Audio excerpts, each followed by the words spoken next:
As the Islamic State loses ground in Iraq and Syria, its followers are trying to open a new front here in Southeast Asia.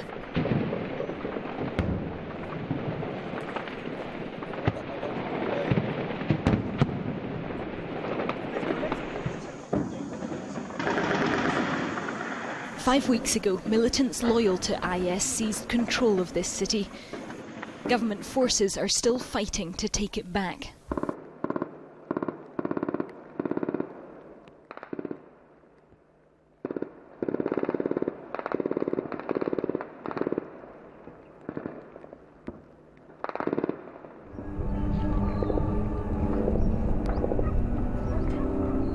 Over 4 days in Marawi, we watched airstrike after airstrike.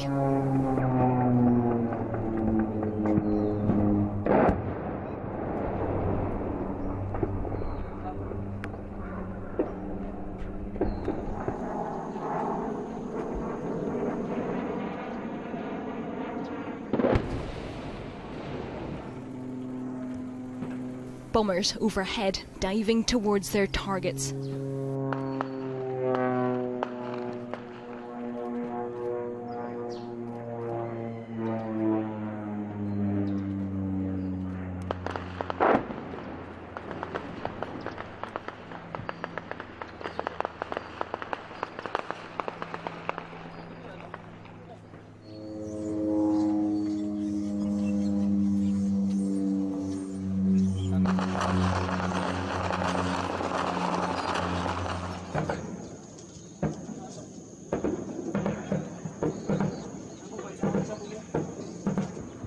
They've been living through this here every day for more than a month now. There's no end in sight.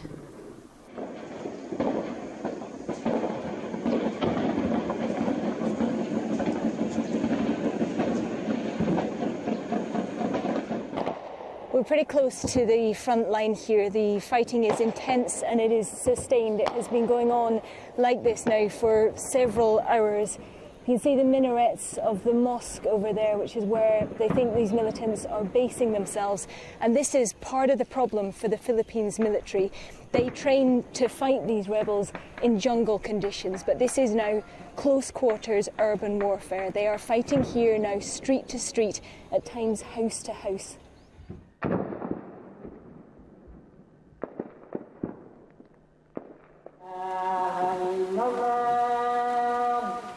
As the call to prayer echoes out across the city, we film more troops heading back to reload.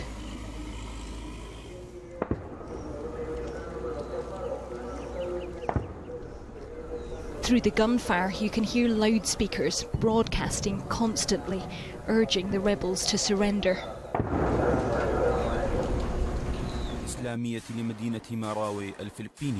They show no intention of doing so. The Islamic State news agency released this video. It claims these are its soldiers fighting in the streets of Marawi. A few hundred men holding out against an army and an ally of the United States. This is powerful propaganda intended to draw more recruits to their cause. Sky News drone footage from inside the rebel-held territory shows the mosque believed to be their headquarters. It can't be targeted, but whole streets have been flattened beyond.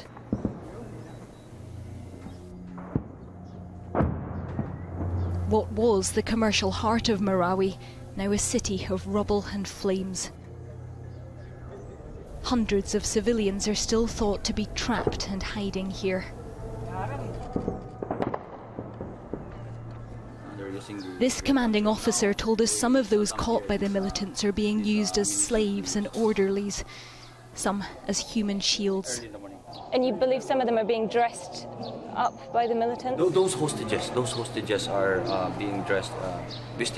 We have some visuals of this one, that they are being dressed with a black like robe. We believe these are civilians because we can easily see how they move.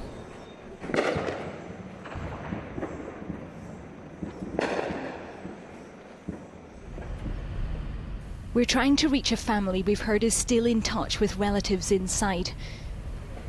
but nowhere in the city is safe now. Yeah, straight down to the blue vehicle and then directly across. Okay.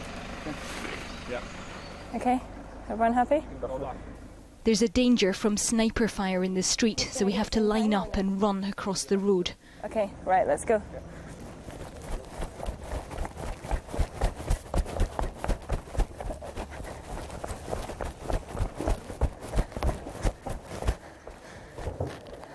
As we reach the door, a bullet lands less than a metre from our team.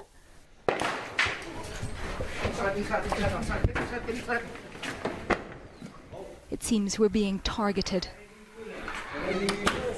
Every day, thin sniper, bullets, because we don't know what is the purpose of these multi-groups or ISIS group. And that is why, till now, we feel nervous, traumas, especially the children. We'd planned to stay inside until the sniper threat passed, but then a fire starts. The only way out is back the way we've come. Okay, he's there. You ready? All right. Yeah, all right. So, Becky, you're going to go first because you need to get into the back of the vehicle. Go. I'll go in second. Okay, go.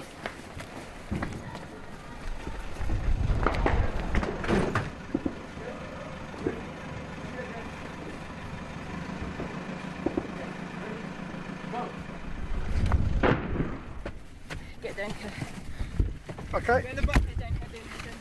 Get in. Close the door. Go. Go. Go, boy, go. Stay down.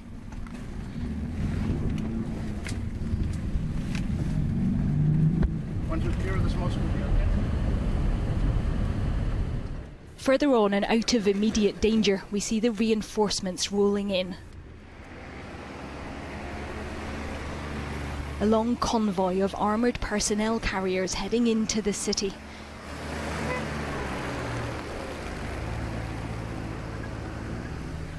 More soldiers packed onto trucks.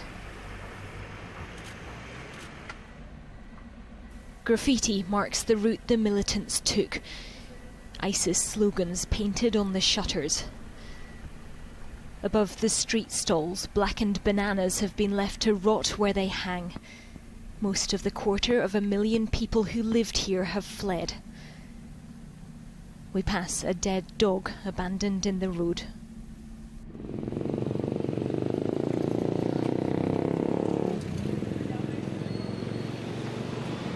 They've set up checkpoints at every entrance to the city to search for men and ammunition trying to get in and any fighters trying to escape. And the last is, the younger Maudi. So these are the Mauti brothers, the leaders of this group. They are the founder who found the Maudi group. The attack was led by two groups, the Mauti, led by brothers Omar and Abdullah, and Isnilon Hapalon, one of the FBI's most wanted terrorists. Seen here is said to be planning the attack with Abdullah Mauti. Both groups have pledged their allegiance to the Islamic State.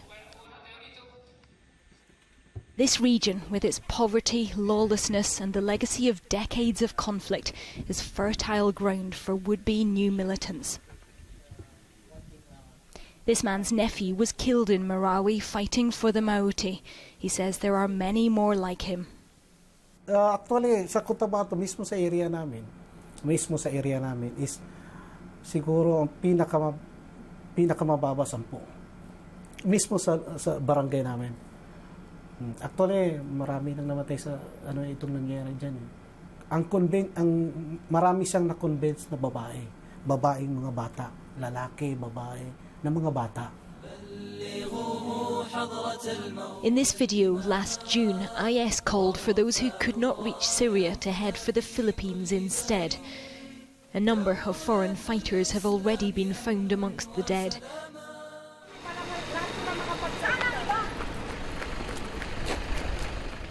Back in Marawi, to mark the end of Ramadan, a temporary ceasefire was declared, a brief humanitarian pause. A small group of volunteers armed with megaphones and religious leaders headed in towards the front line. risking their own lives to try to save others, to try to bring some of those trapped to safety. But as we waited for news, shots were fired into our street.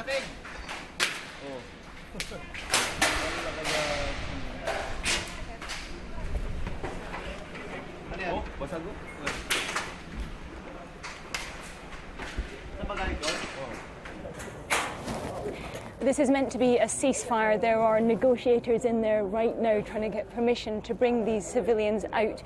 But there are bullets coming down this street, so we're all just taking cover.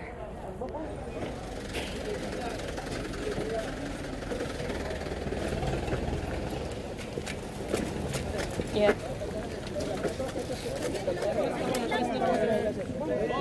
Three hours later, the rescue teams returned. In the arms of one of the soldiers, a 14-month-old baby girl. Her bewildered family huddled in the back. They'd been hiding in a basement for 33 days.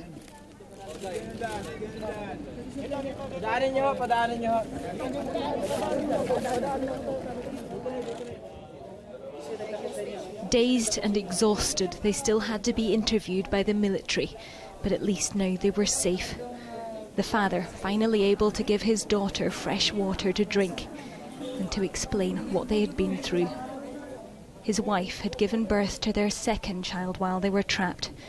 Their baby did not survive. May bumabagsak, sir. Upo lang kami sa kwan, dumapa lang kami sa lupa. Yung baby ko naman, anong reaction ng baby pag every time may ganun? Yung kwan umiiyak. In the back of an ambulance nearby, the body of a 72-year-old man. Hassan Ali had suffered a stroke. He died before he could be reached. Even as we filmed, the fighting resumed, the ceasefire over. One family rescued, now on their way to hospital, but how many more left behind? Katie Stallard, Sky News, Marawi City.